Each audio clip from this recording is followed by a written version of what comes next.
Good morning, good afternoon, good evening, wherever you are. My name is Sivam Velayudham, and I'm the president and founder at Voice of Men 360. Welcome to our Open Up live talk show. Voice of Men 360 is a non-profit organization founded in 2020 and in London, Ontario, Canada, dedicated to supporting men and boys through life challenges. We align with the International Men's Day movement and its six pillars, which promote the well being of men and boys worldwide. Open Up creates a safe, inclusive space for people from all walks of life to share their life journeys, challenges, and triumphs. The program airs Sundays at 7 p.m. Eastern Time, featuring one guest per episode. Before I introduce our special guest for today, I would like to review our disclaimer. We would like to remind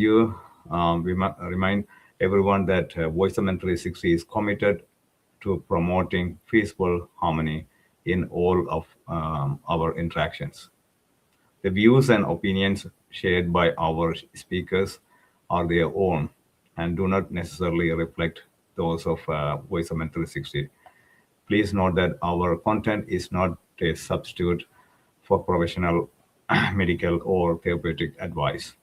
If you are struggling with personal challenges, we strongly encourage you to reach out to a qualified expert. For questions or concerns about today's episode or any of our content, feel free to email us at info@voiceof360.org. Like I said earlier, we have an amazing guest for today. Her name is Renu Arora, energy healer, author, and creator of the accelerated release technique.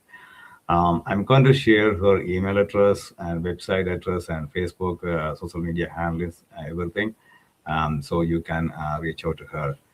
Uh, Welcome, Renu. Thank you for having me. I'm really excited to be here. Absolutely. Great to have you. Thank you for actually accepting our request too. Let's dive into the questions though. What was your turning point? What inspired or influenced you to pursue energy healing? Different direction from your background though. Yes, this is very, very different from my background. So I actually started as a registered dietitian. That was my career going in. I didn't believe in energy healing. I thought it was complete woo-woo nonsense. But that changed when, and I won't get into all the details because it was a long, kind of twisty, windy story. But I ended up having an experience with an energy healing modality, and it actually healed me of an intolerance to soy. Like I used to have, when I'd eat soy, I'd get like a lot of gas and bloating, and it was really, really uncomfortable. And through this other energy work, it went away, like completely, entirely went away. I could eat soy without any difficulty at all. And that blew my mind, to be honest, because as a dietitian, I spent really like all day, every day, helping people manage their symptoms. Like if you had if you had a allergy to dairy or to gluten or to whatever, like I'd be teaching you how to avoid dairy and how to avoid gluten. And if you had low iron, I'd have to teach how to get more iron into your diet because your body's not absorbing it. And what I realized was, you mean we could just heal this and these problems can just completely, totally go away so people can just go live their lives? You mean you don't have to just live with this stuff? And that just like I said, it blew my mind. It opened the doors to a whole nother way of seeing the world. So that just led me on this huge journey of just exploring and learning more about everything to do with energy work, everything to do with energy healing. And it eventually led me to, as it turned out, I created my own entirely new healing modality, accelerated release technique. Absolutely. It's a very interesting journey. I can see it, I can feel it because when we had our own experience, it's teaches a lot of things, right? So that way we can share, help other people too. Absolutely. So how does energy healing therapy support individual facing mental and physical challenges? Can you share more details? Oh, yeah. Well, the idea is most healing therapies, like just in general, and this includes actually even energy healing modalities. Like my accelerated release technique is very different, but the vast majority of these therapies are ineffective because they treat symptoms. They don't work on the root cause. So what I do is I find and heal the specific emotional trauma that's creating the issue. So relief gets to be like permanent and with notable shifts, usually starting right away. So that's yeah, so that's, I mean, that's really how the idea is. With energy work, you get to the core, and then you don't have to keep managing it. You can just be free. Well, it's a lot of packages we carry over time, right? I mean, we have a lot of influence. I mean, whether we like it or not, right? But of course, Mhm. without our self-awareness or whatever you can name it, but we all of us, or most of us, I would say, we carry a lot of packages over time, right? So Absolutely. if there's some help, absolutely, why not, right? So everything has a solution. So we only thing is we had to be more aware of that, and then we had to look for the search for it, right? Yeah. So exactly. Could you briefly walk us through your process from start to finish? Yeah, I'd be happy to.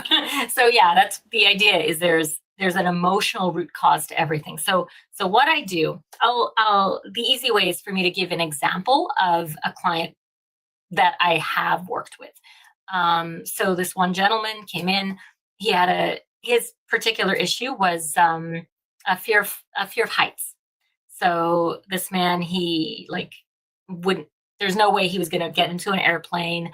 He wasn't going out on like top floor of a building. He certainly wasn't going to hang out on the balcony.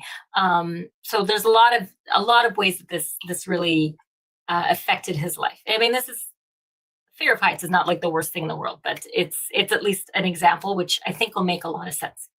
So when he came to me, he had this fear, and it was interesting because uh, when we started, he was describing to me, what his situation was, what his symptoms were, and he told me like he had there was a year he went on a trip with his family, obviously a driving trip. There's no way he was flying anywhere, and he was traveling, and there was mountains on either side, and he he saw a car traveling on the mountainside, and just seeing that car up at that height, his palms started to sweat. So that was the extent of this person's fear. So what we did was, now I'm gonna have to explain a little bit more in here about how it really works. So I use a pendulum. A pendulum is a tool that allows a person to connect with their own subconscious, or a practitioner to connect with somebody else's subconscious. So this is where you kind of got to go with me here. I don't have time to explain how and why it works, but it works. Um, so this is my healing tool. It's my connection tool. It's everything, all in one little thing. So I am able to connect with another person's subconscious, and that's what I did for him. I asked his subconscious. I said, "Okay, there's this fear of heights. Where did it come from? Where did it start?" And in this case, his subconscious, just to explain, a pendulum just can give you yes and no moves, basically. So if I'm thinking like, show me a yes answer, it's going to move front to back. If I say, show me a no, it's going to move in this side to side motion. So that's how I get answers from somebody's subconscious. So I also have lists of tools, like columns and rows of things it could be. So I'd ask, is the problem on this, like, here's my list. Is it in the first column, the second column? Yes, no. Let's say it says it's in the second column. Is it in the first 5, the second? So you can understand how we just sort of do yes, no. And it said life event. Okay, there's a life event here. And then I have another list of emotions. And so then it's like, okay, well, how many emotions am I going to need? I need clues. We're going to play detective here. Let's figure out what the event was. So is one clue going to help me? I got a no. Is 2 clues going to help me? I got a yes. All right, great. I need 2 clues from this list, and I got 150 different words on the list, different emotions. And same process, I can narrow it down. I got a couple of emotions. I don't know, fear and I don't know, say fear and anxiety or whatever. And then same thing, yes or no questions. It's like playing 20 questions. It's almost a game. We found out who else was involved. How old was he? All the little bits and pieces. So at the end of the day, I said, okay, I'm getting something happened. You were 9 years old at the time, and you had somebody else there, and your grandfather was involved too. And he went, oh, I know what that was. When I was 9, I had, and the thing about life events is they still have an emotional charge. Like a life event that can be that's still causing you a problem. Those are the memories that you remember vividly. So just by giving him this handful of clues, this memory just popped into his mind. He was 9. He had his friend over, and his granddad was doing some work on the roof. So 9-year-old boys, they can do some silly things. They thought it'd be really funny if they moved granddad's ladder. Not so funny. Nobody thought that was hilarious at all. But nothing happened, actually. Granddad got a scare. He was safe. He just got a little bit of a scare. The kids got in trouble, and that was the end of story. That was the whole life event. But he always felt guilty.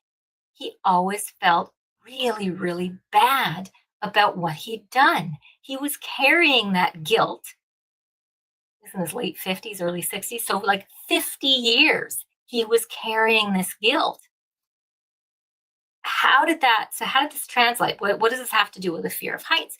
Well, if you imagine what was going on, he felt so guilty that now every time he even thought of a height, he was imagining himself in that position, experiencing the fear and anxiety that his granddad had felt.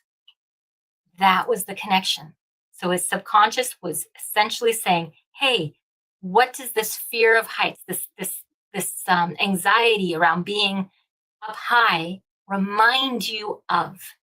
And it was meant to remind him of the time his grandfather was scared because of his activity. So what we had to do was then now heal that life event. And I have techniques to do that. I do it with my pendulum. That's, again, too much to explain here. So we healed it. We took out the emotional charge. So he was able to forgive himself. He was able to let go of the vivid memory. So now he can think about that, and it's really, really vague. He can really barely remember that experience even happened. But when we started, it had a lot. It was a huge emotional charge. So by the time that event was done, I said to him, okay, you remember the photos of the car on the mountainside? Can you think about that again? And he says, yeah, I'm thinking about it. Renu, how come my palms aren't sweaty? because your subconscious doesn't need to get your attention anymore. It did its job, and now the problem can heal. So as of that day, as of that minute, his fear of heights was gone.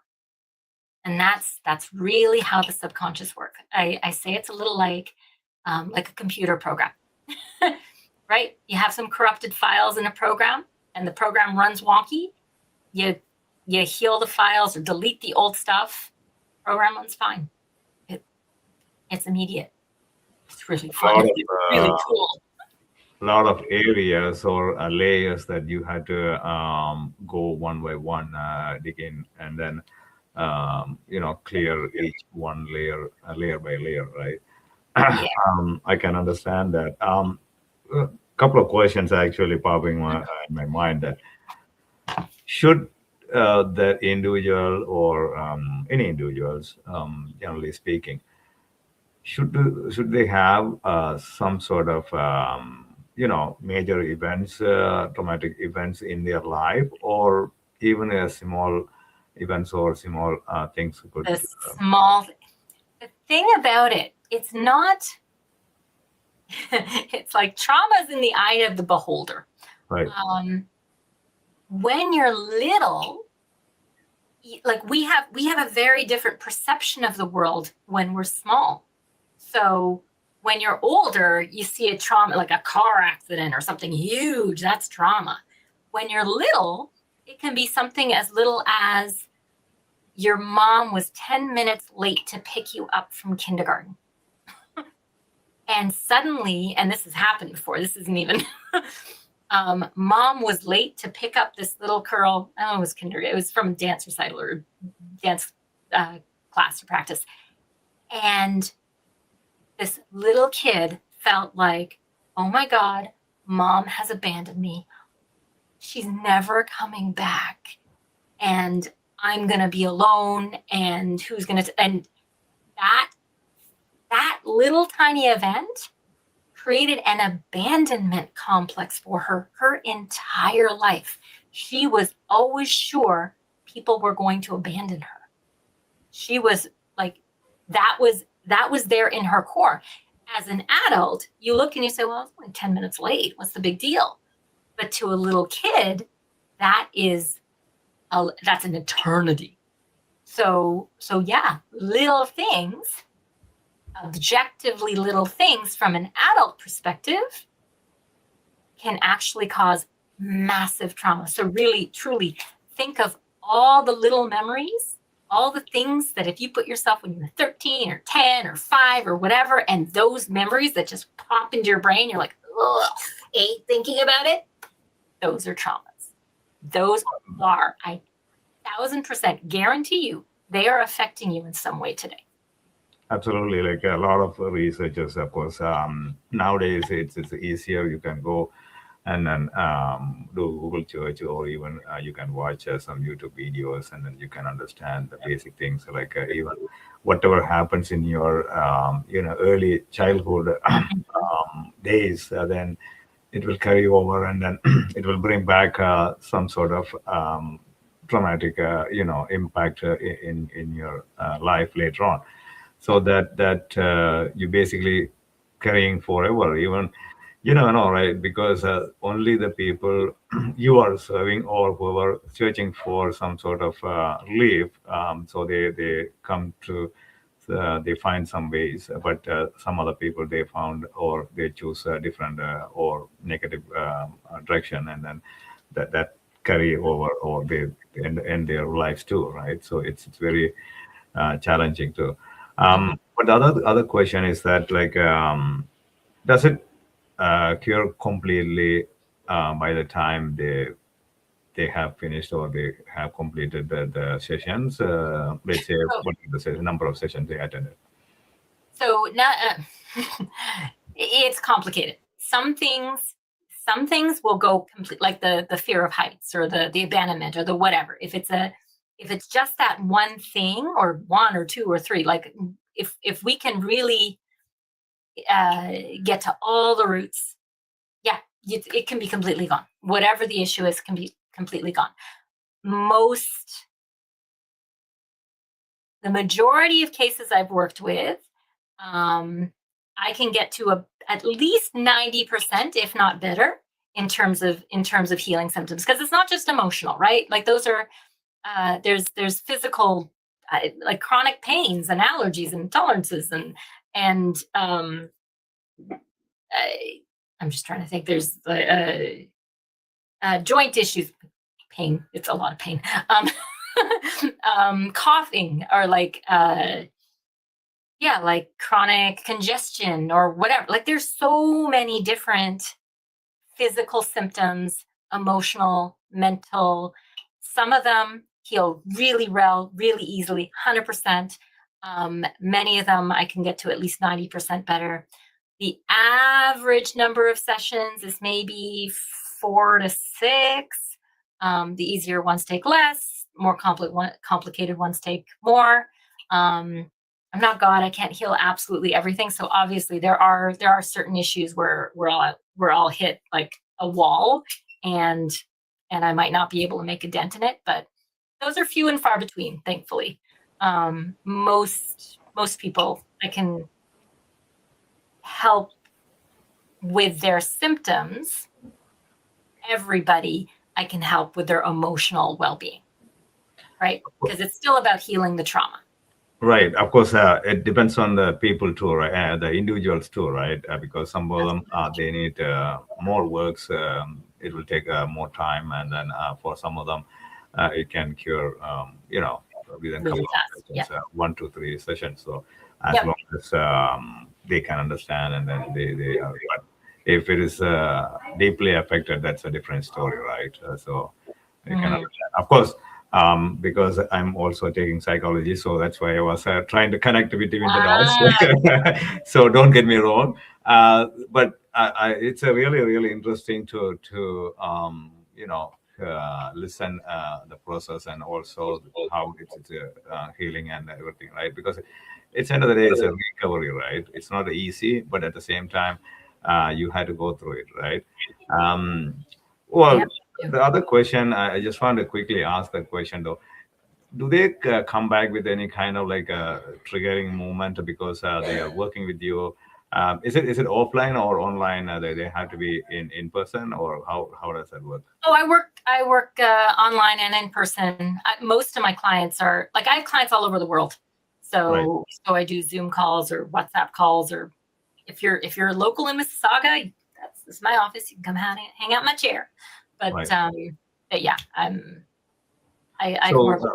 so when you are working with an individual, and then they are sharing and back and forth with the questions and answering, do they kind of like come across some sort of triggering back? When they are remembering those past events, do they get kind of like a triggering?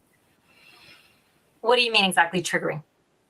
Let's say that event come back, and then because they are actually going back to the same movement, right? The Okay. exact movement. You know what I mean? Yeah. So there will be painful memories like that. Okay. A lot of the times, memories will come back where they go, wow, I haven't thought of that in years. And they're surprised at how it's affected them, because we have to remove the layers. There's the ego protects us. The ego doesn't want us to look at that stuff because it was unpleasant.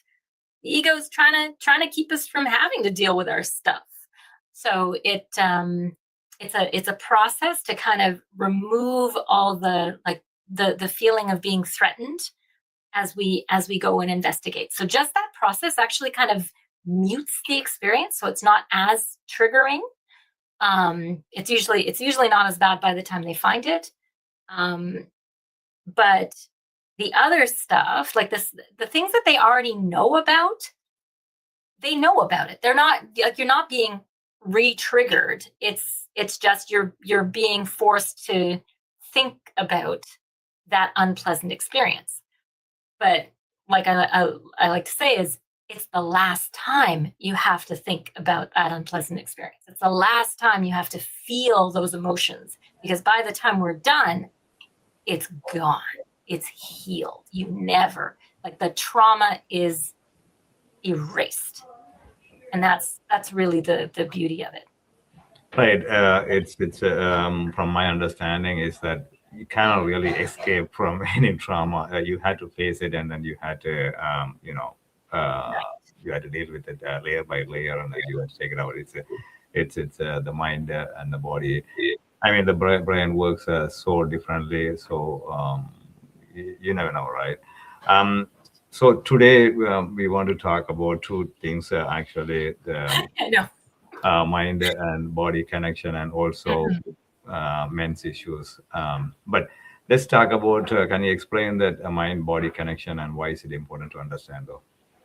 Well, I think we've essentially covered it. Like it's explaining how, it's understanding how the experiences that we have in our past, the stuff, when we don't let go of things, they create problems for us. Actually, you know what? I have a different way of example of explaining this.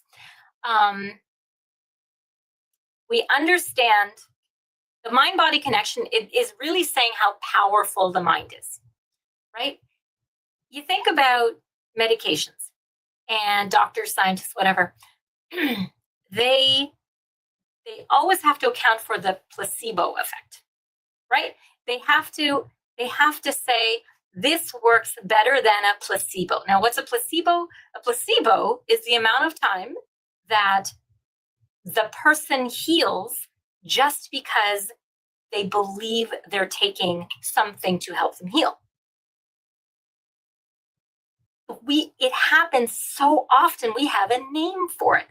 Doctors have to account for it because the mind can heal us. Now, if we understand how powerful it is that the mind can actually create healing, it shouldn't, like, the opposite really shouldn't be that hard to grasp.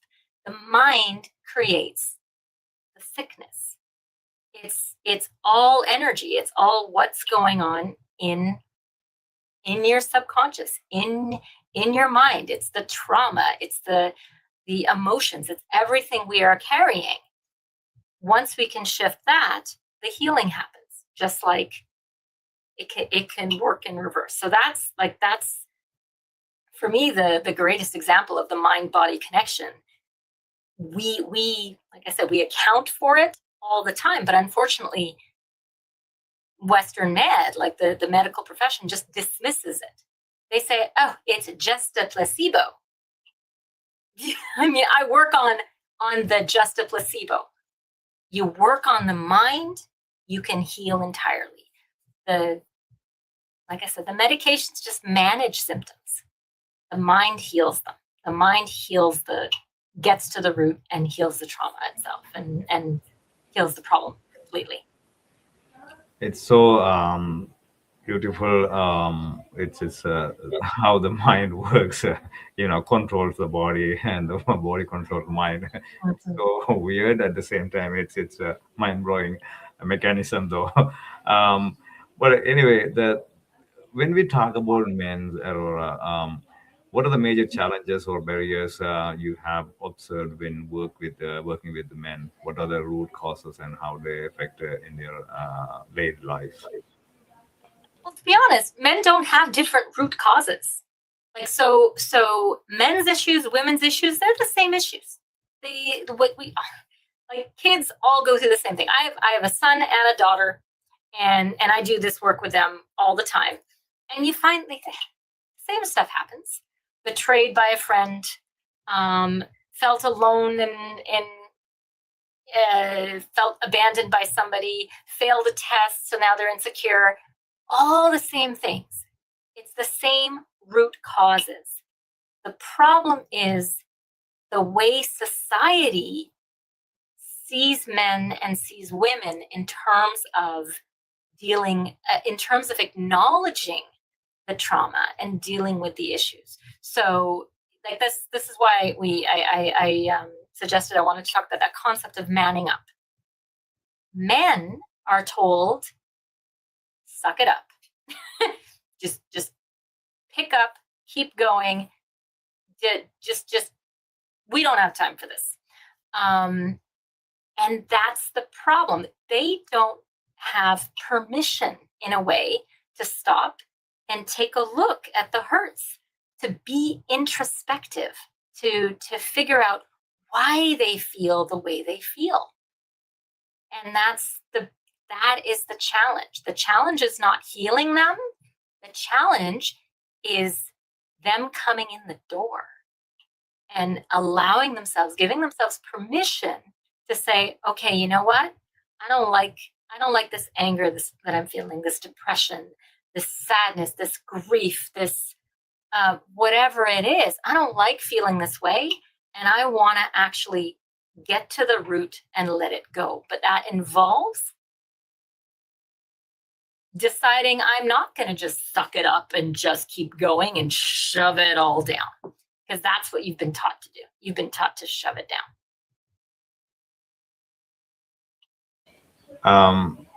So before I move to a question, I just want to remind to our audience viewers that I'm back and forth displaying that your contact details, email address, and website address, and social media handles.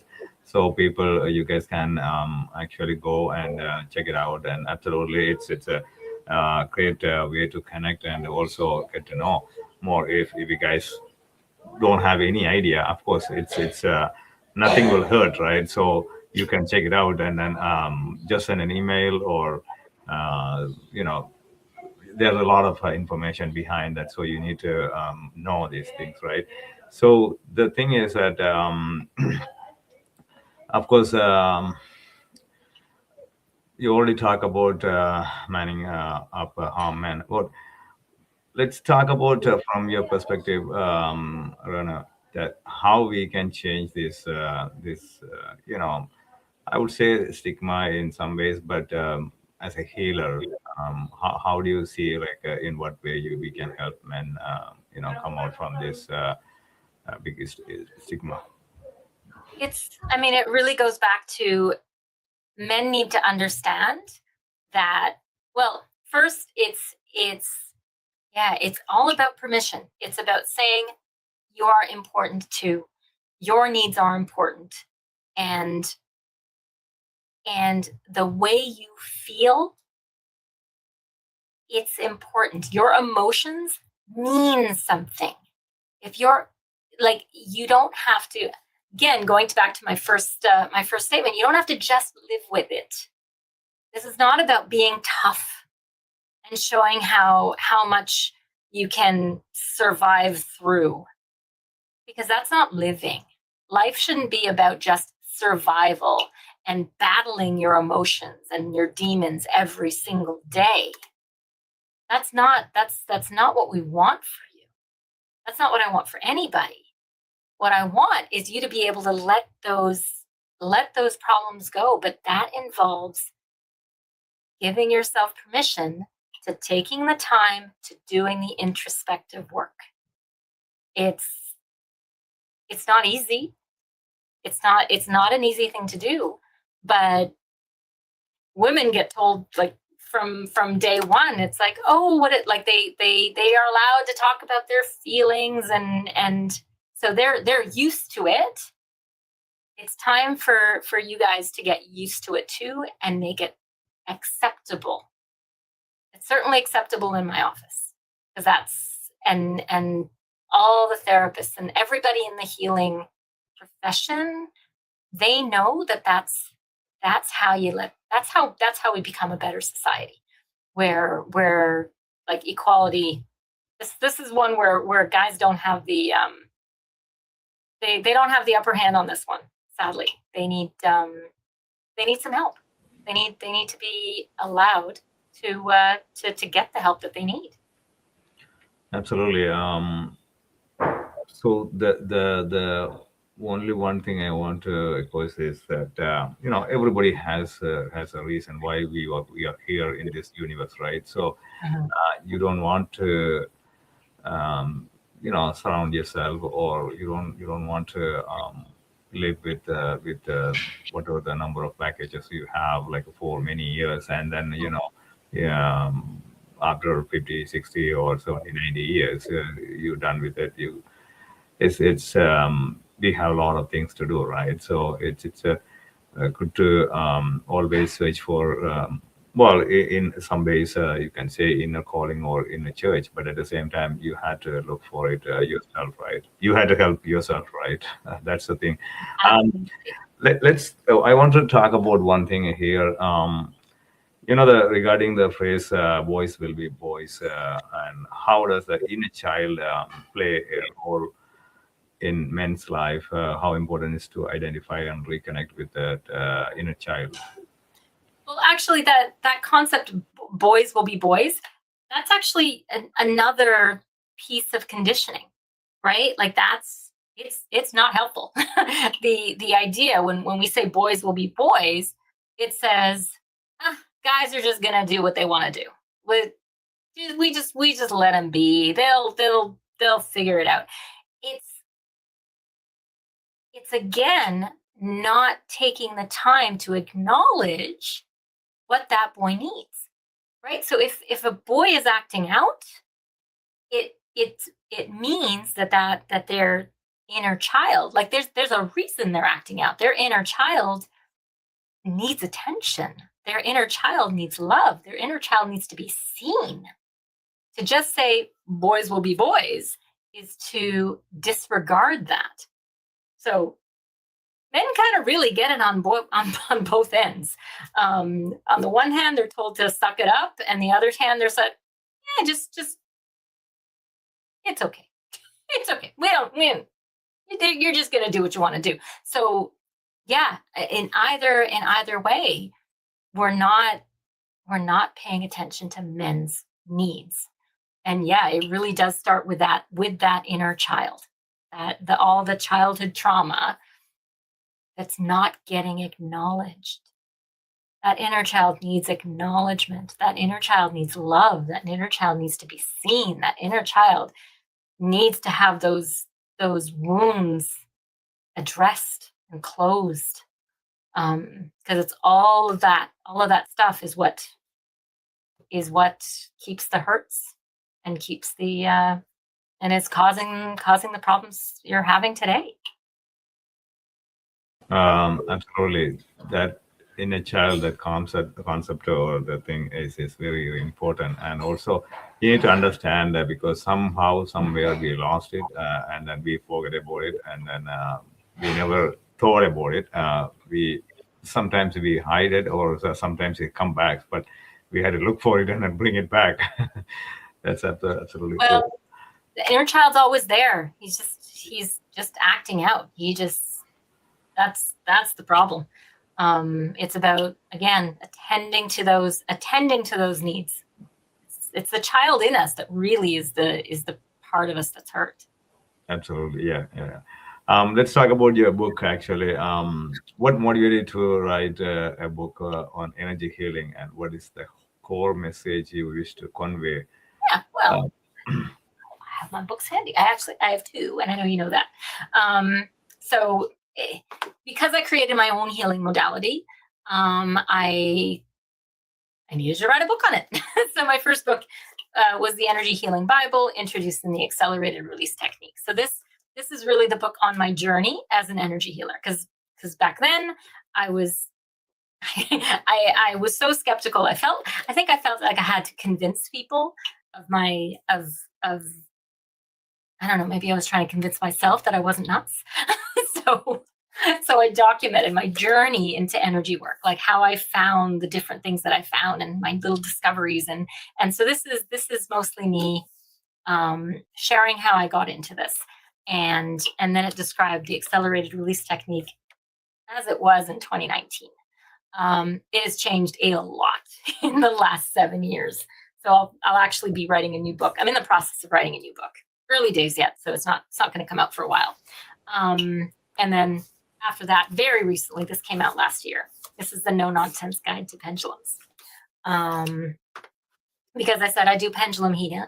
I do pendulum healing, and and I'm actually really good with the pendulum. And people have commented to me on how good I am with the pendulum, and they said, you should write a book on that. And I went, yeah, maybe I should. So I did. So all in all, so this is, like I said, the no nonsense guide to pendulums, because there's a lot of garbage out there, lore and whatever on how to use a pendulum, which you don't really need. So I sort of stripped away all the myth and everything, and just got down to the core of it. Yeah. So those are my books. I'm very proud of them, actually. Thank you. Absolutely, because I checked the website, and then they have the information though. So I would encourage everyone go out and check the website. You have both books information, and also I can share that link, the Amazon link, or you can actually find the website. But I have two more questions. I just want to have a quick announcement, and then come back with you to you. So so our open up weekly live talk show, as you're watching, this is on Sunday at 7 p.m. Eastern time. And Willie is a Tamil live talk show. It's on Sundays at 8 a.m. Eastern time. And monthly men's group meeting only for men and men by men. Second Saturday of every month from 7 p.m. to 8:30 p.m. Through Zoom. No recordings. Please join through Zoom. The link is available on our Facebook page and group. And there are no limitations on gender, age, nationality, or ethnicity. People from all walks of life can participate in any of our shows. If you would like to be a guest or interested in joining our organization to help us directly or indirectly, please reach out to us. Info at voiceomen360.org. We would love to work with individuals, professionals, experts, community organizations, associations, corporations, government officials, and businesses. Phone number is 226-289-8784. Again, the email address is info at voiceomen360.org. Website www.voiceomen360.org. And Facebook, we have page and a group, Voice of Men 360. So you can join. You can see our weekly regular activities too. Other social media platforms are Instagram, LinkedIn, Twitter, YouTube, and TikTok. Please subscribe to our YouTube channel, Voice of Men 360. Of course, we want to reach out to more people and help more. So coming back to you, Renu, could you describe your learning experiences and what you have gained from working with these individuals? So. Oh, I have learned so much. Really, to summarize, like going from what I was before, which was science mind, didn't believe in energy work, didn't understand, managing symptoms and not knowing you can heal, to this. Now what I've realized is everybody can heal. Everything can be healed. That I believe that to my core. There is nothing that cannot be healed. I may not be able to do it all right now, but the possibility is there. So I know everything can shift. No, there's no problem that is insurmountable. But the most important thing is nobody can do it for you. Like it doesn't matter what happened to you. It doesn't matter what the trauma was. And I mean, whether somebody was awful to you, whether you're abused, whether, you grew up on the wrong side of the tracks. People can have done truly horrific things to you. But you are the one responsible for your own healing, right? You cannot wait. Like nobody can magically heal you. You're the one who has to let go of the hurt. You're the one who has to forgive. You're the one who has to take charge of making it all better for you. Because to do anything else is to play victim. And then all you do is you stay in victim mode and you stay unwell. Once you take responsibility, once you take charge and say, look, yes, I was hurt. Yes, these are awful things that happened to me, but they don't have power over me anymore. That's when you can take charge.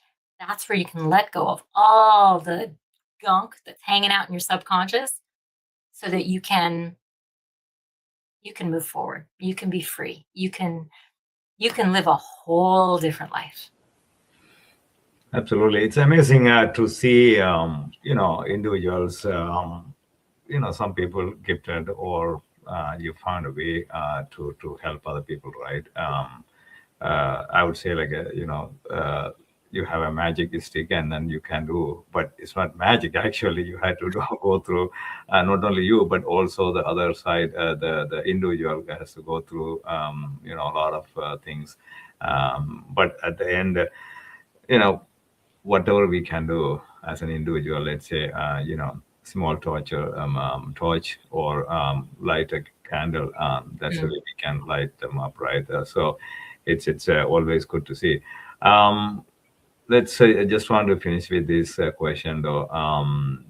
So when you think about all this, your journey in the last probably 10, 15 years, you are helping a lot of people. So at this stage, do you feel you have found your purpose, and that your inner church has been answered? 1000%, yes. this is what I'm meant to be doing.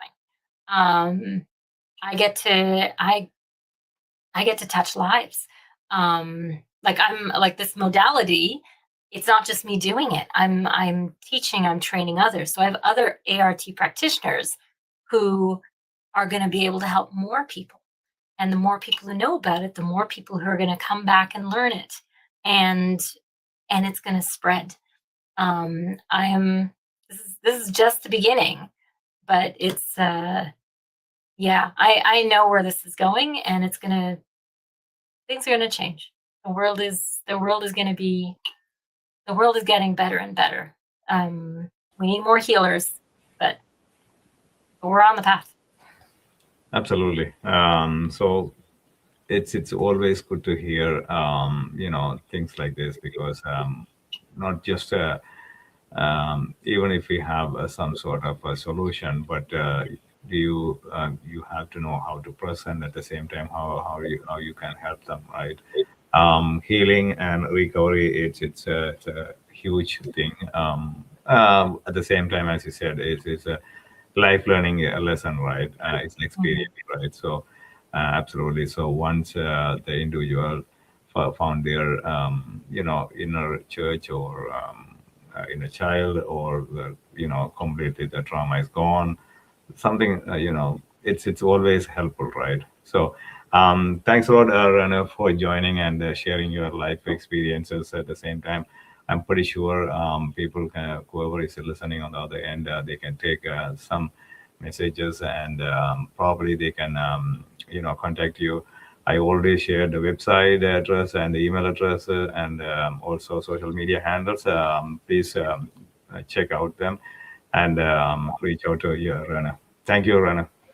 Thank you so very much for bringing me on the show. And I wanted to offer very quickly, anyone who comes from Voice of Men, if you decide to book a session to get some healing for yourself, use the coupon code Voice of Men, and you'll get 20% off that first session. Absolutely, that's amazing. That's amazing. Thanks a lot. We really appreciate and happy to hear, and also looking forward to more discussion. And also, your book, third book, we love to see that too. So, thank you, Renu, again for joining. And absolutely, we want to hear more, but we will bring you in the future. Thank you. Thanks a lot. My pleasure. Thank you. Um, so, thank you once again, viewers, and because it's pleasure always. We have a special guest from different walk of life, and they have their own talents, and of course they want to help heal, support other people too. So please go and check out their website.